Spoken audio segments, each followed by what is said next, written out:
Alrighty guys, today I wanted to do a walk around video of my 1993 Ford F-150. It's nothing pretty, as you can see. Rusty, old Ford pickup. The reason why I love these old BS Ford trucks is no matter what, F-150, F-250, or F-350, so on and so forth, these trucks like to run forever. They're all over the place, and even to this day, this truck is still on the road. It's for right now, it's a winter truck, but it's just, it's hard to buy a four-wheel drive truck nowadays without spending $2,500 if you look on Facebook Market, for a reliable truck. This one we got really cheap. I paid $700 for this truck.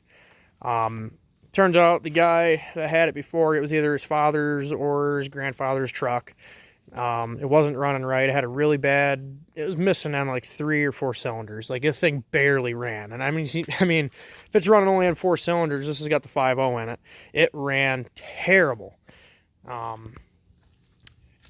So went ahead, got it running, ran like crap.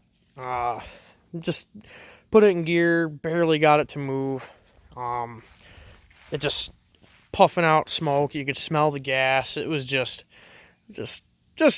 fun. Look at that cab mount over there. It's pretty nice. The body lines match perfectly, I swear. I mean, just check it out. So anyway, let me show you what I did. Let me get this hood open. Okay, so as you can see, 5.0. It's got E4OD trans, Ford 8.8 rear, and the weird TTB front end. I think it's either a Dana 50, something like that. I think that's the 250 actually. He's got the 50 in it. But so pretty much I saw that he did a tune-up on it. The plug wires aren't in the greatest position, but a little zip tie magic made them out of the way.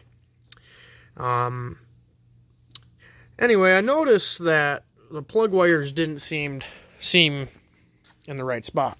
So I went on the old Google and checked the firing order, and it turns out he had 4 of the spark plug wires in the wrong area, or in the wrong position. So I went ahead, clicked them in the right spot, the truck fired up, and it ran great. This is, of course, after I bought the truck, and we paid, it was posted for $1,200, and we got him down to $700.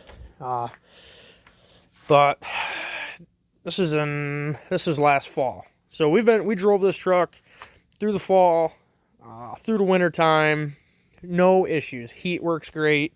4-wheel drive works great. It's got some decent tires on it. And I mean, for $700, you can't go wrong. The only issue we've had with this truck since we've bought it is the AC clutch. The AC clutch actually seized on the truck and blew the serpentine belt off it. And the AC doesn't even work. So we went ahead. So we've got $1,000 in this truck, not including tax, title, all that jazz. But we had to put a brand new AC clutch on it. That was around $330 some odd dollars for that.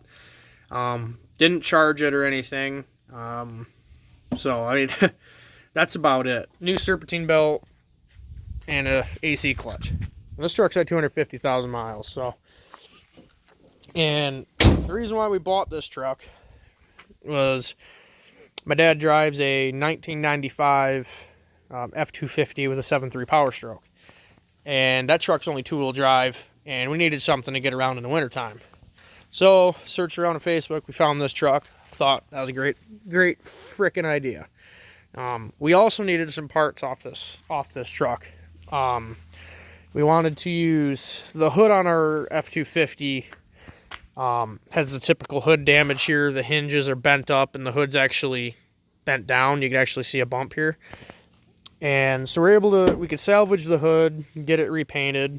There's no significant rust holes or anything. It's just got the surface right there. The grill, headlights, front bumper is all straight. Obviously it's rusty, but no big deal there.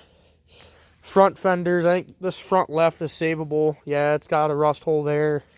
Most likely under the trim, it's pretty rotted, but it's a straight fender for the most part. But it's a nice old grandpa truck. Just nice old truck. It's got a nice bench.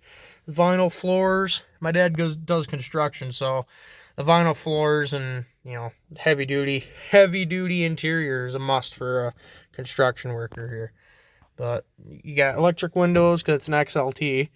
And that's pretty much it. The radio even works, surprisingly. But we'll go ahead and, this is the, needs hood hinges, or door hinges, excuse me. Sometimes you gotta fondle with this right here. Yeah, we'll just leave that be right there. And I'm pretty sure the tailgate even works. I think. Don't quote me. Oh no, tailgate works. The hood, this, oh, I think a bolt fell out. Yeah, we don't look at that because it's got the other one. So if you're broke down on the side of the road, you've got at least one cable holding your tailgate up while you're waiting for the tow truck. But this truck doesn't need a tow truck because it's mint. Yeah. Yeah, so it needs door hinges, and might as well put a new latch in it because it's been beat to death, because it kind of drops down a little bit there, so it kind of gets beat to death when shutting, so we don't need to worry about that. But like I said, OBS Ford trucks, these things are a freaking tank. My other dream truck, besides my 78 F250 right there, is a 97, you know, last gen OBS Ford 7.3 truck. I want a 1-ton crew cab long bed.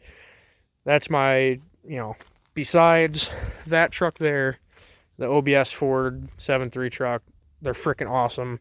I'd love to have one. They're just really hard to find clean. I mean, this is Michigan's finest right here. If you can find a truck that's like this, it's probably the best you're gonna find for $700. I mean, that Jeep over there was free, but that didn't come with it. It has a rod sticking through the oil pan, but free is free, so you gotta, you know, Facebook Market, it's awesome. But yeah, guys, just figured I'd do a quick walk around and do some him-hawing about this OBS Ford here, and just kind of tell a story about it. But we'll see you guys in the next video.